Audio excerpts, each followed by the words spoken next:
Bonjour, aujourd'hui je vous propose d'évoquer la problématique des loyers commerciaux et tout particulièrement la nouvelle incitation fiscale accordée aux bailleurs qui accepteraient d'y renoncer pendant la crise du coronavirus. Depuis le début de la crise, l'État a permis à certains locataires de locaux commerciaux et professionnels de suspendre le paiement de leurs loyers. En effet, peuvent bénéficier de cette mesure les entreprises qui réalisent un chiffre d'affaires annuel inférieur à 1 million d'euros, avec un bénéfice annuel inférieur à 60 000 euros et dont l'activité a été interdite dans le cadre des mesures prises pour lutter contre le Covid ou dont l'activité a subi une perte de chiffre d'affaires d'au moins 50%. Alors pour bénéficier de cette mesure, le locataire doit en informer son bailleur. Tous deux doivent parvenir à un accord amiable pour reporter les loyers. Or, dès l'annonce même de cette mesure exceptionnelle, de nombreux locataires ont sollicité de leur bailleur des demandes de suspension, de réduction, voire d'annulation de loyer. D'autres se sont abstenus tout bonnement de régler leur loyer. Le fait est que ces mesures gouvernementales ne répondent pas à la véritable problématique.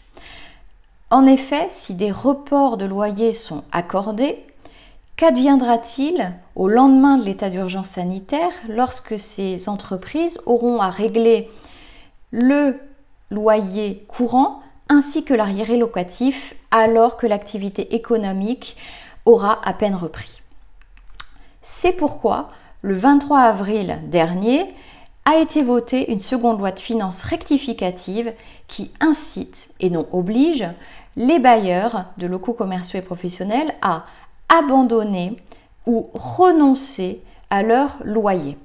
Alors le texte parle bien d'abandon ou de rénonciation aux loyers du 15 avril 2020 au 31 décembre 2020 et la jurisprudence aura certainement à préciser ces notions d'abandon et de renonciation. Ces loyers non perçus seront donc déduits fiscalement du résultat imposable.